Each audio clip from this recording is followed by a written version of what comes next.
नमस्कार, स्वागत है आपका निशान पब्लिकेशन न्यूज़ में। आज मुद्दे की बात में हमारे साथ बात करने के लिए मौजूद हैं साकेत मिश्रा जी। सीतापुर की राजनीति में इस समय जो सबसे चर्चित नाम है वो साकेत मिश्रा जी का ही है।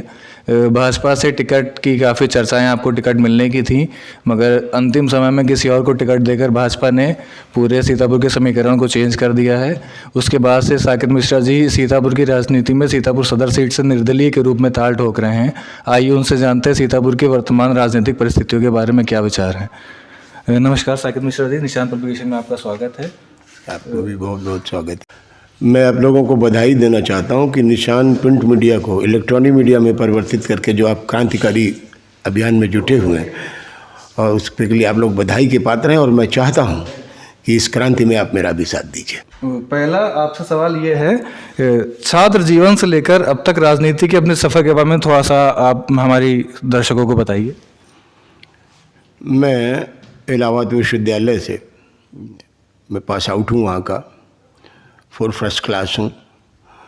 प्रोफेसर रहा 2 महीना BND कॉलेज कानपुर में, और उसके बाद मैं स्व व्यवसाय के लिए दिल्ली चला गया।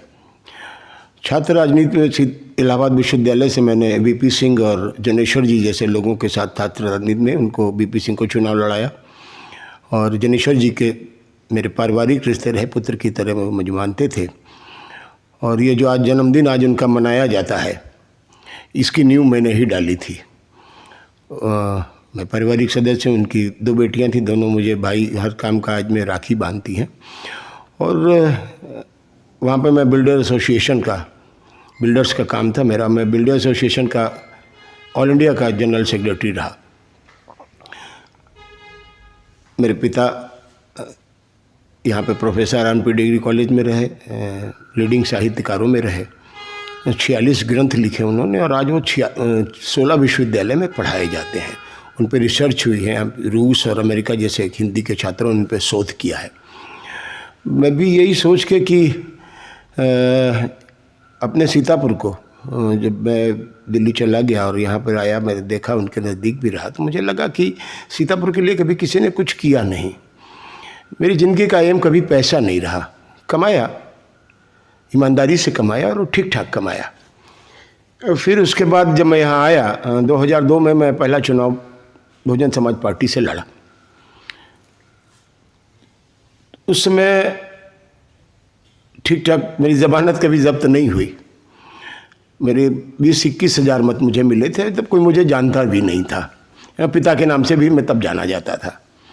लेकिन लोगों को लगा कि हाँ कोई आया है, और मुझे भी जब यहाँ की गरीबी, यहाँ की अव्यवस्था, यहाँ के लोगों को देखा, यहाँ के कराहते शहर को देखा, तो मुझे लगा कि अपनी जन्मभूमि के लिए कुछ तो करना चाहिए। फिर काम करता रहा। किसी दल ने, वहाँ से भी मुझे टिकट नहीं मिला। फिर मैं बीजेपी में आ गया। उस समय बीजेपी की कहीं कोई अस्तित्व नहीं था। लोगों ने मुझसे कहा कि आपने तो अपना कैरियर ख़त्म कर लिया। मैंने कहा यार, कैरियर पार्टियां नहीं ख़त्म किया करती हैं, मेरा मन है। और उसमें BSP अपने शवाब पे थी। तो जो आज यहाँ में माननी है, और जो एक और माननी जो सपा से लड़ रहे हैं, उनके कुछ चक्कर में फंसा, क्योंकि कोई लीडर नहीं चाहता।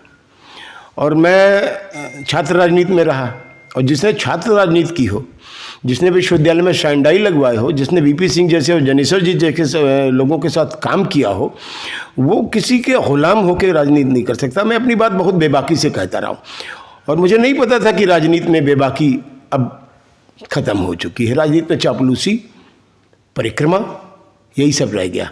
मैं पराक्रमी आदमी हूँ। और 12 में मुझे जब टिकट मिला तो मैंने 45,000 वोट भारतीय जनता पार्टी से, जब सारे अध्यक्ष भारतीय जनता पार्टी के जो लड़ रहे थे, सबसे ज़्यादा उन चारों को मिलाने के बाद भी मेरे 3,000 वोट ज़्यादा थे। अवध क्षेत्र में नंबर 1 का वोट था। मुझसे दो ही अवध क्षेत्र से उस समय भाजपा से प्रत्याशी जीते थे, और उसमें एक कलराज मिश्रा जी लखनऊ से 35-36 हज़ार वोट पाके विजयी हो गए थे, और अजय मिश्रा जी टेनी वो निघासन से जीते थे। और उत्तर प्रदेश में मेरा 23वें नंबर का वोट था। मैं फिर काम करने लगा। जिला संयोजक बनाया गया। मेरे इतने वोट नहीं बात, तो मुझे यहाँ की राजनीति ने, गंदी राजनीति ने नहीं चलने दिया, और जिला अध्यक्ष नहीं बनाया। लेकिन मैं पार्टी के लिए काम करता रहा। न उसमें मोदी जी थे न योगी जी थे, लेकिन मेरी सेवा ने मुझे 45,000 वोट दिलाए थे। मुझे गुमान था, फिर मुझे कहा गया 14 में आप अपनी तैयारी कीजिए। दिल ने तैयारी की, तब तक दूसरे को टिकट मिल गया, कोई बात नहीं। फिर ये हुआ 17 में मुझे गुमान था कि 45,000 वोट पाया है, तो मुझे तो पार्टी कैसे निगलेक्ट कर सकती है। लेकिन साहब ऐसे लोग आ चुके थे जो कुचक्र की राजनीति और पैसे की राजनीति करते थे, और कहीं कोई इनकी हैसियत नहीं थी। जो भी थे इन लोगों ने अपने राजनीतिक जीवन में बनाया, और मैंने जो कुछ खोया है वो अपनी मेहनत से कमाई के बाद राजनीति में मैंने खोया है। ये फ़र्क है हम लोगों में। फिर मैंने उनके लिए काम किया, क्योंकि मैंने हमेशा से पार्टी के लिए काम किया। मैंने किसी व्यक्ति के लिए नहीं काम किया, संगठन के लिए मैंने काम करता रहा।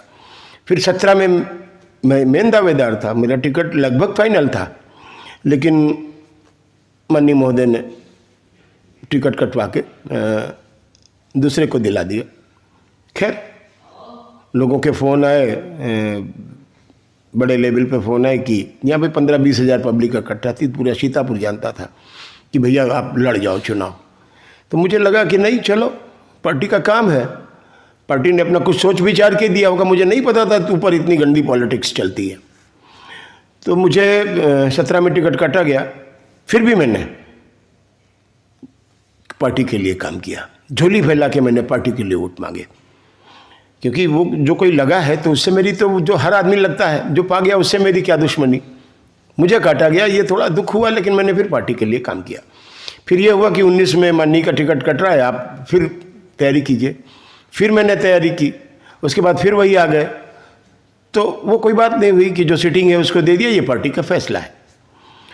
लेकिन 19 में मैं निकला नहीं। तब माननीय जी एक अधिकारी के साथ यहाँ आए, बड़े अधिकारी के साथ संगठन के, उन्होंने अपनी गलती मानी कि मुझसे गलती हो गई थी। 17 में मैं दूसरे के लिए आया, अब आप मेरे साथ काम कीजिए, अब नहीं होगा और आप को आगे लड़ाया जाएगा। अच्छा, मैं इसलिए व्यथित था कि अगर मैं कुछ हो जाता हूँ, मैं ऐसे तो सेवा कर लेता हूँ, मैं गरीबों को पुलिस से बचा लेता हूँ, दलाली से बचा लेता हूँ, बदमाशों से बचा लेता हूँ, माफियाओं से बचा लेता हूँ, लेकिन एक जो डेवलपमेंट करने का एक जो हथियार है वो MP और MLA के हाथ में होता है। कि आप सीतापुर के लिए क्या चाहते हैं, सीतापुर की जनता के लिए क्या चाहते हैं, ये सपना जो था कि मैं कहूँगा तो मैं करूँगा। खैर, मैं फिर काम करने लगा। पागल आदमी हूँ, संगठन को लेके सर पे चला। मेरे घर 1000 किलोमीटर से भी मैंने कम पदयात्रा नहीं की होगी, और गवाह है सीतापुर। मेरे पैरों के छाले, मेरे सड़कों पर बहे खून, मैं नंगे पैर चला हूँ। नमीशरण से लेके श्यामनाथ बाबा तक, शहीदों के लिए जल चढ़ाना हो, चाहे 1 महीना कैंप बाढ़ में मुझे कैंप करना हो, मैंने लोगों को अपने पैसे से खिलाया, अपनी कमाई से खिलाया। वहाँ के लोगों का दुख हरने की कोशिश की। फिर जब मैं जिला संयोजक था तो मैं पैदल चल करके एक एक गांव, गली, घरों में मैंने वोट बनाए।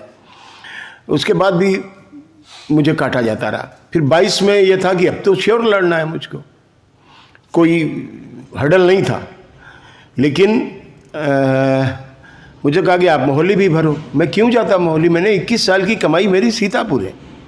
मुझे मोहाली भी लगा दिया गया कि आप लगा दीजिए, तो पैसा खर्च होता है भाई। एक होर्डिंग 2.5, 3, 4, 5 हज़ार की पड़ती है, और 2 विधानसभा में होर्डिंग लगा। आप समझ सकते हो, मैं कोई बेईमान तो हूँ नहीं जो मैं बेईमानी का या गंदा पैसा भरा है, जैसे आज यहाँ लोग करते हैं कमाई का जरिया बना करके, चाहे वो जिला पंचायत अध्यक्ष के रूप में हो, चाहे ब्लॉक प्रमुख के रूप में। आप देखिए उनके ऑडियो वीडियो वायरल हैं, फोटोज़ वायरल हैं। ये संस्कृति दे रहे हैं ये लोग। ये कोई लोग नहीं चाहते थे कि एक ईमानदार आदमी सीतापुर जैसे जनता को बेवकूफ़ बनाए, जो बना रहे हैं उसको कोई सामने आए। वो मुझे जानते थे कि यही एक आदमी है जो मेरे सामने आ सकता है। इस बार निपटा दो, काम खत्म हो जाएगा। 22 में, क्योंकि मैं गंदे आदमी के खिलाफ बोलता जरूर हूँ। अगर जिंदा हूँ तो ये दिखना चाहिए कि जिंदा व्यक्ति, और वो जनता के लिए, अपने लिए नहीं है। इन्होंने जितनी कमाई की है उससे ज़्यादा मैंने बेचा है अपना। मैंने अपनी पत्नी के जेवर गिरवी रखे हैं। अब सबूत है इस 5 लाख में, इस चुनाव में। पहले मुझे पता था कि शायद पार्टी तो चुनाव लड़ाएगी, मुझसे कहा गया था पार्टी आपको कुछ नहीं करना, पार्टी चुनाव लड़ाएगी, आप होर्डिंग वोटिंग लगा दीजिए। लेकिन उसके बाद जब पता लगा 22 में मेरा टिकट काटा गया तो बहुत आहत हुआ। फिर तो मुझे ऐसा लगा कि एक बार एक बार मेरी हत्या 14 में हुई, फिर मेरी हत्या 17 में हुई, फिर मेरी हत्या 19 में हुई, और उसके बाद जब 22 में मेरी हत्या हुई तो मुझे लगा अब बेवकूफ़ी है, ये नहीं आने देंगे आपको। लेकिन मैं मुंह छिपा के आह करके मैं घर में बैठ जाऊं और फिर इन गंदे लोगों के लिए काम करूं, ये बर्दाश्त नहीं हुआ। मैंने इन दलदलों से निकलकर एक खुली हवा में निर्दल के रूप में मैंने पर्चा भर दिया। ये लोग मनाना चाह रहे थे कि मान जाओ, फिर हमने कहा आप क्या दे दोगे यार, अब मैं तुम्हारे पास कभी नहीं आऊँगा, जीवन में कभी नहीं आऊँगा। थोड़ा सा आपको फ्लैशबैक में ले चलते हैं। आपकी माताजी का शुमार कांग्रेस के बड़े नेताओं में होता था, तो एक प्रश्न ये भी उठता है कि आपने राजनीति की शुरुआत कांग्रेस से ना करके बसपा से क्यों की? कांग्रेस में भी भाजपा की तरह खामियां थी उस समय। माँ का अलग होता है, क्योंकि मेरे पिताजी फ्रीडम फाइटर रहे, वो बात अलग है, जेल नहीं गए, उन्होंने पेंशन नहीं बनवाई, चाहते तो उसमें बनवा सकते थे। माताजी ने कांग्रेस के लिए काम किया और पैदल चल के काम किया, शहर को कुछ दिया उन्होंने। लेकिन जब मैं आया उस समय 2002 था, कांग्रेस ख़त्म हो चुकी थी, और इसी वजह से जो आज भाजपा में जैसे ख़त्म होने जा रही है वैसे ही कांग्रेस ख़त्म हो चुकी थी। बीएसपी एक गरीब गुंडों की पार्टी थी। मुझे लगा कि यहाँ बीएसपी में गरीब लोगों के काम करने के लिए, क्योंकि काशीराम जी का मिशन चल रहा था। मैं काशीराम जी से जब बीपी सिंह चुनाव लड़ रहे थे, मैं उनको लड़ा रहा था मेरी मोटरसाइकिल पे बैठ के। आज भी वो मोटरसाइकिल मेरे पास खड़ी है, 8411 UHV इलाहाबाद के नंबर की। तो मैं काशीराम जी से मिला था, अकेले बैठे थे वो, और काउंटिंग हो रही थी, तो अकेले चल रहे थे बिल्कुल। तो उस समय मैं ज़्यादा काशीराम जी के बारे में नहीं जानता था। खैर वो चुनाव आ गए, 40-45 हज़ार वोट उन्होंने उस समय वहाँ पाए थे। तो मैं, क्योंकि एक आदमी सन 62 से मिशनरीज़ के, क्योंकि मैं इतिहास का स्टूडेंट रहा हूँ, और वो भी प्राचीन इतिहास का स्टूडेंट रहा हूँ, कैसे लोगों के साथ गंदा काम हुआ है, कैसे लोग दबाए गए हैं, कुचले गए हैं, ये दर्द एक मेरे सीने में था, और माता पिता का खून। तो मुझे लगा इसमें स्कोप है काम करने का, लेकिन वहाँ भी पैसा बोलता है, मुझे नहीं पता था इतना ज़्यादा। खैर वो उस समय की बातें थी, क्या कहें, बहन जी काम कर रही हैं, किसी बड़े नेता के बारे में बहुत ज़्यादा टिप्पणी नहीं करनी चाहिए। तो उस मिशन के तहत मैं उसमें था, और आज भी मैं मिशन के ही तहत काम करता रहा। बसपा में जो लोग मेरे साथ जुड़े थे, जिनको मैंने पकड़ा था, आज भी उनका हाथ मैंने नहीं छोड़ा है, और वो आज मेरे साथ खुल के खड़े हुए हैं। सवाल दल का नहीं है, सवाल भावनाओं का है, सवाल लोगों के जीवन के उत्थान का है, सवाल अपने जनपद के विकास का है। इसको लेके मैं जनता के सामने हूँ। तत्कालीन परिस्थितियां ऐसी क्या बनी कि बसपा से आपको भाजपा में जाना पड़ा? इसके अलावा सपा भी था, सपा भी एक दल के रूप में आपके सामने मौजूद थी, कांग्रेस तो आपके पुराना एक चॉइस थी ही, तो आपने भाजपा को ही उस समय क्यों चुना? सपा में जनेश्वर जी से, ये जो आज अखिलेश जी हैं, उनको गुरु मानते थे, उन्होंने ही उनको मुख्यमंत्री बनवाया था, वो जानते हैं अच्छी तरह। और जनेश्वर जी ने मुझसे कहा था, अरे तुमको बसपा से जब मैं लड़ा तो वो खुश हुए थे, पैसे भेजे थे, अपने रिलेटिव्स भेजे थे मेरे लिए। लेकिन सपा की विचारधारा मुझे कभी समझ में नहीं आई। वो थे, मैं चाहता तो पता नहीं कितना बड़ा नेता बन गया होता जनेश्वर जी को लेके, लेकिन मुझे इनकी विचारधारा कभी इसलिए समझ में नहीं आई कि हर पार्टी हिंदू मुसलमान करके वोटों को जीत रही है। वो मंदिर बना रहे हैं, वो गोली चलवा रहे हैं, क्या है यार, आदमी के पास खाने को नहीं है, पहनने को नहीं है, रोज़गार नहीं है। तो मुझे उनकी कभी पॉलिटिक्स समझ में नहीं आई, इसलिए मैंने कभी उसमें नहीं चुना। भाजपा, मुझे लगा कि अटल बिहारी वाजपेयी जी उस समय थे, तो अटल जी सबको लेके चल रहे हैं। 27 पार्टी को लेके जो व्यक्ति सरकार चला सकता है, इसका मतलब वो बिरला ही होगा। अटल जी की विचारधारा से प्रभावित होकर दीनदयाल जी की अंतिम अंत्योदय वाली विचारधारा को लेकर के मैं भाजपा में आ गया और काम करने लगा, और मैंने जम के काम किया, भाजपा को जिंदा किया। अब इसमें मैं काम करने के लिए आया था, विचारधारा किसी की भी हो, मेरे अंदर हिंदू मुसलमान नहीं है, और ये लोग जो चाहते हैं मैं नहीं कर सकता। मेरा अपना मत है, हिंदू मुसलमान हिंदुस्तान की दो आंखें हैं। मेरा अपना मानना है, हिंदू मुसलमान हिंदुस्तान के दो पहिए हैं। ये देश हिंदू मुसलमान से नहीं जाएगा। हिंदू मुसलमान दोनों के DNA में हिंदुस्तान है, ना कि हिंदू मुसलमान है। इस विचारधारा का पोषक हूँ मैं। लेकिन यहाँ जब आया तो देख लिया वो राधे श्याम जायसवाल जैसा आदमी 20 साल से जो काम कर रहा है, मुसलमानों को डराता है, अरे ये हो जाएगा तो ये हो जाएगा, ये हो जाएगा। कई स्पीचेस मैंने देखी हैं, लोग आके मुझे बताते थे, मेरे बारे में भ्रांतियाँ भी पैदा की, क्योंकि उसके मेरे कद से सभी को डर था। और जो माननीय आज भाजपा में हैं, एक भाजपा से आके सपा में चले गए और एक भाजपा में माननीय हो गए, एक माननीय बनने की कोशिश सपा से कर रहे हैं, मायावती जी के मिशन के आदमी हैं। ये क्या है यार, आपकी विचारधारा क्या है? मैंने भाजपा छोड़ी है, मैंने गंदे लोगों को छोड़ा है, लेकिन जो विचारधारा लेके मैं आया था उसको मैं छोड़ ही नहीं सकता। क्यों छोड़ दूं? क्योंकि वो विचारधारा अटल भाई दीनदयाल जी की विचारधारा में कहीं आप दिखा दीजिए, अटल जी की विचारधारा में कहीं आप दिखा दीजिए। विचारधारा के साथ चलना कोई गुनाह नहीं है। और अटल जी भी, आजकल तो लोग पता नहीं क्या करते, अटल जी के जो हमारे आदर्श थे, जो उद्देश्य थे, उनके हिंदुस्तान उनके दिल में था। और मैं ये नहीं कहता बड़े नेताओं के दिल में हिंदुस्तान नहीं है, हर व्यक्ति की, हर नेता की अपनी कार्यशैली का अपना एक तरीका होता है। मैं किसी बड़े नेता पर टिप्पणी नहीं करना चाहता हूँ, लेकिन जो ये दलों में के अंदर ये सौदागर बैठे हैं, जो पैसे की राजनीति कर रहे हैं, रातों रात कैसे लोग, मैं तो यार बिगड़ के इतना पहुंचा हूं, लेकिन एक रात में लोग 10-10 गाड़ी, 12-12 गाड़ी उनके घर पे खड़ी है, फॉर्च्यूनर से चलते हैं, मर्सिडीज से चलते हैं, कुटियां बन गई, इंजीनियरिंग कॉलेजेस बन गए हैं। सीतापुर में क्या बना, यही पूछना चाहता हूं मैं इन लोगों से। इसलिए मैंने जब सोचा कि अब यार इससे काम नहीं चलेगा, मैं जनता की अदालत में जाऊंगा, और मैं आज दिल्ली दोनों की जनता की अदालत में हूँ। मैं कैसा हूँ ये हिंदू और मुसलमान मुझे दोनों से पूछना चाहता हूँ कि साकेत मिश्रा कैसे हैं, दोनों से पूछना चाहता हूँ, हिंदू और मुसलमान दोनों से, कि क्या आपको, अगर मैं अच्छा हूँ, अगर मैं एक गुलदस्ता बनाना चाहता हूँ, एक अच्छा शहर बनाना चाहता हूँ, एक विकसित शहर बनाना चाहता हूँ, तो इसमें मेरा गुनाह नहीं है। और मैंने छोड़ दिया और ये भी बता दिया।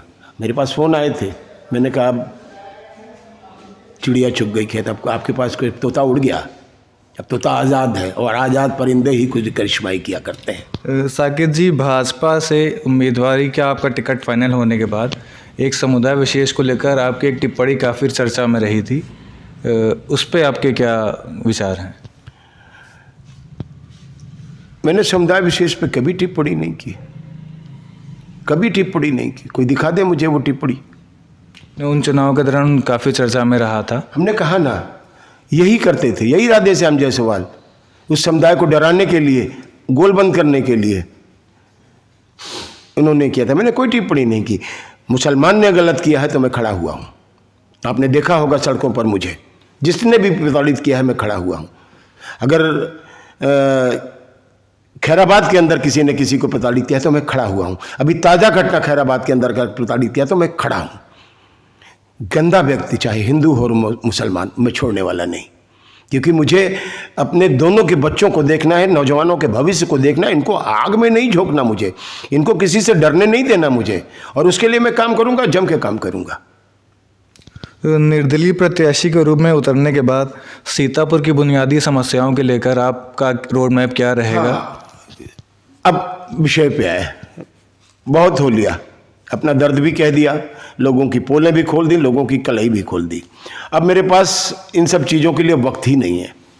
अब मेरे पास सीतापुर को सजाने के लिए वक्त है, क्योंकि हर नौजवान चाहता है कि उसका सीतापुर विकसित हो। आज जो ये सपा के लोग बैठे हैं, इन्होंने गांव गांव दारू पहुंचा दी है, गांव में दारू बन रही है, बच्चियों से लेकर के छोटे छोटे बच्चे दारू के आगोश में खोते जा रहे हैं, नशे का व्यापार चल रहा है। मैंने नशे के विरुद्ध युद्ध छेड़ा था, आप लोगों ने देखा होगा। तो नशे में खाली हिंदू ही नहीं है, मुसलमान भी है, उसके लिए भी मैंने काम किया। नशा बेचा जा रहा है, लोग करोड़पति लखपति बने जा रहे हैं। सीतापुर को मैं बहुत बड़ा तो नहीं कह सकता कि मैं क्या कर पाऊंगा, लेकिन जब व्यक्ति अकेला होता है, किसी दल से बंधा नहीं होता है, तो बहुत कुछ कर सकता है। और इसीलिए मैं इन दलदलों से दूर आ गया हूँ।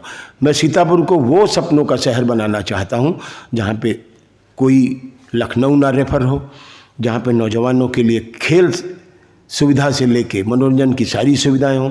मैं सीतापुर के अंदर नैमिष और सीतापुर को मिलाकर एक विकास प्राधिकरण बनाना चाहता था। ये फाइल मैंने तैयार कर ली थी और ये फाइल यहाँ पे शिक्षा संस्थान के जो डायरेक्टर हुआ करते थे ललित मेहरोत्रा जी, वो कोरोना में नहीं रहे, उनकी मेरी बात हुई थी, तो वो फाइल मैंने उनसे बनवाई थी। उन्होंने कहा था ठीक है, प्रयत्न वो भी करते थे क्योंकि वो इतना बड़ा यूनिवर्सिटी यहाँ पे लेके आए तो उनके मन में भी था। और अगर वो प्राधिकरण बन जाता है, केवल एक चीज़ अगर बन जाती है, विकास प्राधिकरण, क्योंकि अगर गाजियाबाद प्राधिकरण बन सकता है, हापुड़ पिलखुआ प्राधिकरण बन सकता है, अगर मुक्तेश्वर को मिला के उन्नाव प्राधिकरण बन सकता है, रायबरेली प्राधिकरण बन सकता है, गोरखपुर प्राधिकरण बनता है, तो वाई नॉट सीतापुर? क्या कमी है हमारे सीतापुर में? सीतापुर तो बहुत पहले हो जाना चाहिए था क्योंकि यहाँ पर तो तपोभूमि है। ये वृंदावन और मथुरा प्राधिकरण है कि नहीं है? धार्मिक स्थल है। सीता तीरथ पर नेमिस विख्यात था, तुलसीदास ने लिखा था, उससे कितना पुराना होगा? आज तक क्या हुआ? किस माननी ने किया? किसी को चिंता नहीं है सीतापुर के विकास। केवल विकास प्राधिकरण बन जाने से जो जमीनों का उचित मुआवजा है सर्किल रेट के हिसाब से वो किसानों को मिलता, वो चाहे दलित होता। आजकल दलितों को डबल बनामा कराया, भूमाफिया लगे हुए हैं, बेच रहे हैं शहर को। जब प्राधिकरण आ जाएगा तो बहुत सी इंडस्ट्रीज, बहुत से मॉल, बहुत सी चीज़ें, हर व्यक्ति लखनऊ जाता है यार, 5,000 रुपये पेट्रोल और 500 रुपये टोल टैक्स देने के बाद वो वहाँ जाता है, कुछ खरीद, वही 5,000 रुपये में यहाँ से बहुत कुछ खरीद सकता है। जब आदमी जाता है यहाँ से रेफर होकर के तो वहाँ पे मर जाता है रास्ते में। मैं चाहता हूँ कि यहाँ पे मेडिकल कॉलेजेस अच्छी सुविधा हों, और ये हमारे 4 सांसद सीतापुर में लगते हैं, 7 मान नहीं हुए, एक मेडिकल कॉलेज नहीं करा पाए। लखीमपुर हो गया, हरदोई हो गया, वाई नॉट सीतापुर?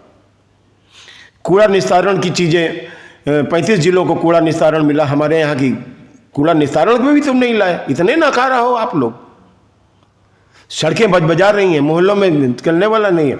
अगर मैं हुआ तो सीतापुर बना दूंगा, जो मैं कहता था मेरे सपनों का शहर सीतापुर। मेरे हर आपने देखा होगा 20 साल मेरे सपनों, कब बनाऊंगा मैं यार? तुमने मुझे इस पॉलिटिक्स में, कास्ट पॉलिटिक्स में उठाना चाहिए, हिंदू मुसलमान में तुम मुझे लटकाना चाहते हो, नहीं लटकने वाला मैं सबके लिए काम करूंगा। मैं चाहूँगा कि गंगा जमुनी संस्कृत कभी यहाँ पे निर्माण हो। मैं चाहूँगा कि सीतापुर का हर नौजवान गांव-गांव तक में खेल कूद की व्यवस्था हो, गांव-गांव में सड़कें पक्की और अच्छी बने। पशुओं को, जो सड़कों पे पशु बांधे रहते हैं, ये आजकल जानवर चरे जा रहे हैं, पशुओं को कौन सा इंतजाम हो रहा है? जो बड़ा पशु बड़ा बनाते हैं, सारा पैसा खाए जा रहे हैं। आप खोलिए गौशाला, सुबह 4-6 आपको जानवर मरे मिलेंगे। ऐसे होता है, ऐसे हम गाय की रक्षा कर पाएंगे? ये खाते रहें। माननीय, अगर जनप्रतिनिधि आपका सही है, शहर तभी सही होगा। बिल्कुल नोट कर ले। मैं सीतापुर की जनता से अपील करना चाहता हूँ कि अगर आपका जनप्रतिनिधि ईमानदार है, अगर आपका जनप्रतिनिधि आपकी फिक्र करता है, तभी हो सकता है। और आप ऐसा जनप्रतिनिधि चुनिए। मैं नहीं है, मैं ही अच्छा हूँ। बहुत से, हम निर्दल भी बहुत से खड़े हैं, आप आकलन करो। लेकिन जो ये प्रत्याशी आया है, ये बर्दाश्त के काबिल नहीं। अगर इसकी जगह पे किसी कार्यकर्ता को टिकट मिल गया तो मुझे तकलीफ नहीं होती। विश्राम सागर राठौर जी बेचारे लगे हुए थे, पूरा जीवन दे दिया, मुझसे भी ज़्यादा वो, उनको भी दौड़ाया गया। छोटी पूंजी के आदमी है, कर्ज लेके उन्होंने होर्डिंग, बैनर, पोस्टर, जो आदेश पूरा करते हैं उनको दे देते तो मैं बर्दाश्त कर जाता। लेकिन जब मैंने देखा कि अन्याय हो रहा है कार्यकर्ताओं के साथ, यहाँ के संगठन के लोग, जिला अध्यक्ष वगैरह, ये इनकी आप बेनामी संपत्ति अभी मैं खोलने वाला हूँ। मैं बख्शने वाला नहीं किसी की, सबकी चीज़ें उजागर करूंगा। इसी इलेक्शन में उजागर करूंगा। जनता की अदालत में ये फैसला छोड़ दूंगा कि आप क्या चाहते हो अपने सीतापुर का विकास। अगर नहीं चाहते हो तो मुझे बहुत ज़्यादा समय फिर बर्बाद भी नहीं करना। तो ये माना जाए इस चुनाव में आप मतदान से पहले कुछ बड़ा खुलासा करेंगे, जो वर्तमान परिस्थितियां और जो पदाधिकारी उनके संबंध में? जी, अभी मैं यहाँ के चेयरमैन के खिलाफ खोलने वाला हूँ। 20 साल से विधायक, 25 साल तक 5 बार से वो चेयरमैन है। यही लोग, राजेंद्र गुप्ता जैसा लीडर हुआ करता था यहाँ पर, उसकी पीठ में छुरा भोग कर ये गंदे लोग स्थापित किए गए हैं। राजेंद्र गुप्ता जी की भी जो मृत्यु हुई है उसका भी बदला मुझे लेना है। ये मेरा दुर्भाग्य कहो या सौभाग्य कहो कि मैं राजेंद्र गुप्ता जी को, क्योंकि मैं पढ़ने चला गया था, उनका कार्यकाल बहुत ज़्यादा नहीं देखा। इंटर के बाद मैं पढ़ने चला गया था, बहुत ज़्यादा कार्यकाल नहीं देखा उनका मैंने। लेकिन वो लीडर थे, मास लीडर थे। वो अगड़ा या पिछड़ा नहीं थे, वो मास लीडर थे। उनको हटा के ये जैसे लोग बैठे हैं और दुनिया जानती है। और आज वही अध्यक्ष भी बैठे हैं जिन्होंने राजेंद्र गुप्ता को बर्बाद किया। आज उन्हीं के पुत्र यहाँ पर अध्यक्ष बने बैठे हैं। मैं किसी जाति विशेष नहीं जानता हूँ कि हर जाति में अच्छे और बुरे। मेरी भी जाति में क्या अच्छे बुरे लोग नहीं होंगे? क्या होंगे? लेकिन जनता के, जब आप जनता की सेवा के लिए आए हैं तो आपको इन सब चीज़ों से ऊपर उठ के काम ना करना होगा। उसमें कोई भी आता है सामने तो उसे भिड़ना पड़ेगा। सीतापुर की जनता आपसे क्या अपेक्षा कर रही है? जनता को और ख़ास करके नौजवान तबके को आप क्या संदेश देना चाहेंगे? वो इस समय मेरे लिए लड़ रहे हैं। सीतापुर की जनता इस समय आगे है और मैं पीछे हूँ। और जब जिसका चुनाव जनता लड़ने लगती है तो मैं उन्हें क्या संदेश दूँ? वो खुद ही मुझे संदेश दे रहे हैं कि दादा तुम संघर्ष करो, हम तुम्हारे साथ हैं। बहुत बहुत धन्यवाद साकेत मिश्रा जी। तो ये हमारे साथ थे सीतापुर से निर्दलीय प्रत्याशी के रूप में चुनावी मैदान में उतरे साकेत मिश्रा जी। आने वाला समय बताएगा कि साकेत जी के साथ जो जन समुदाय जुड़ा हुआ है वो चुनावी सफलता के रूप में क्या परिभाषा करता है और जो चुनावी परिणाम है वो उस पर कितनी मोहर लगाएंगे। आप देख रहे थे मुद्दे की बात। मोहम्मद कैफ अंसारी के साथ मैं अलमास अंसारी, सीतापुर।